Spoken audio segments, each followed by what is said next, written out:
The most important part of self-defense is space. If you're not in the area in which you could get hit or kicked, the likelihood of you getting hurt is minimal. In this circumstance, I'm standing away from my patient at least one leg length away, and that is plenty of space for me to stay safe. If she were to become aggressive, I could run out the door. Also, when it comes to space, you want to make sure that you maintain the safe presence. The safe presence is at least that one leg length away and off to the side. This way, if your patient needs to escape, your patient can escape, and if I need to escape, I can escape. This is also a lot less threatening than standing directly in front of your patient. The next piece of self-defense that is very important is the hit. Again, if I'm in my safe presence and my patient were to come at me to hit me, I could easily get out of the way. However, if I'm not in my safe space and my patient is coming to hit me, what I want to do is put my arms up to block it and get out of the way.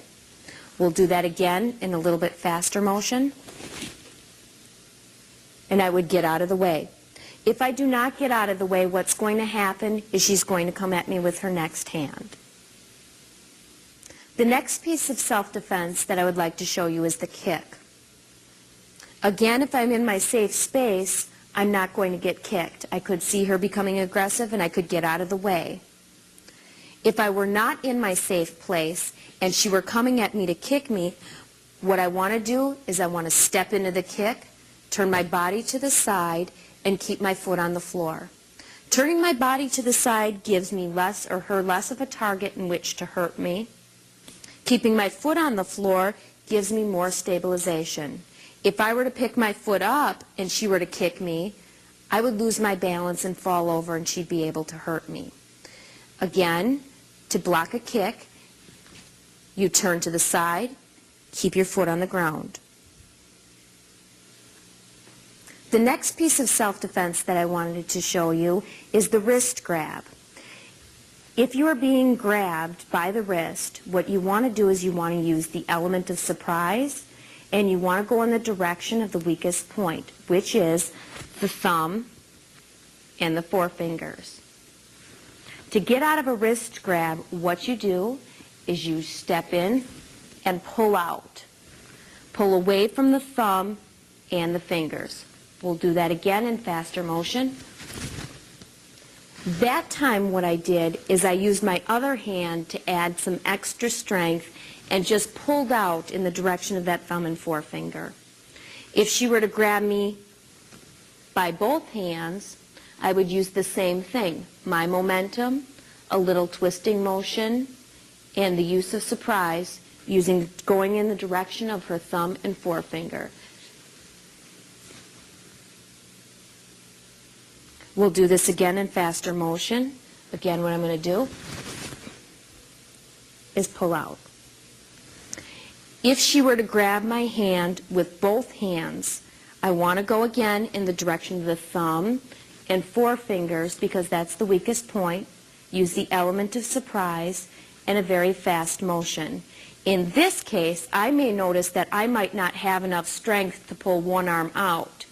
So what I'm going to do is I'm going to reach in with my other hand, grab my hand, and pull out. We'll do that again in fast motion. The next self-defense maneuver we will show you is the chokehold.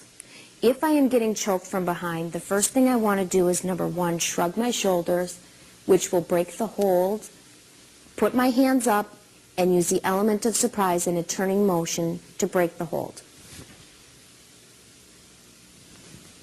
We'll do this again in faster motion. All this time, I'm backing away from my client to make sure that I have enough space so she cannot grab me again. The next choke I want to show you is if you're getting choked from the front. I want to do the same thing by shrugging my shoulders to break the hold, throw my hands up, and turn. We'll do that in a faster motion. And if she were to choke me from the back, shrug shoulders, arms up, and turn away. The next choke that I want to show you is the sidearm choke. If you're getting choked in this manner, the first thing that you want to do is open your airway by putting your chin in the person's elbow. Now, even if I cannot get out of this choke, I still can breathe and I still can call for help. If I'm like this and I don't move, what's going to end up happening is that I'm going to go unconscious and I'm not going to be able to call for help. So get your chin way inside of their elbow.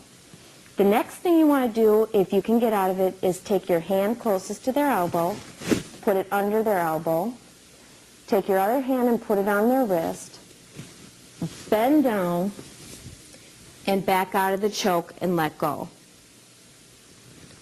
We'll do that in faster motion. Get your chin inside their elbow, hand underneath their elbow, other hand on their wrist, bend down, and back out of the way. The next piece of self-defense that I wanted to show you is the hair pull. If you're getting your hair pulled by a client, what you want to do is you want to take their hands and hold them to your head and call for help. You don't want to take any other action than holding their hands to your head and calling for help. You don't want to pull away, or you don't want to try by yourself to peel their fingers out of your hair. They're going to get very tangled inside of your hair very quickly, so you're going to need that extra person to help get you out of that. You would want to do the same thing for this type of hair pull. Put your hands over their hands and hold them there until you can get somebody to help get them off of you. The same holds true for a clothes pull. If a client is pulling onto your clothes and you do not want to pull away, what you do want to do, hold their hand to your clothes, get some help for that person to come and pull them away from you. The last piece of self-defense we're not going to demonstrate, but if you are getting bit by a client, the last thing you want to do is pull away from the bite. Doing so will cause you injury. Instead, you want to push into the bite, which will cause the patient's jaws to weaken and allowing you to get out. In conclusion, this lesson went through aggressive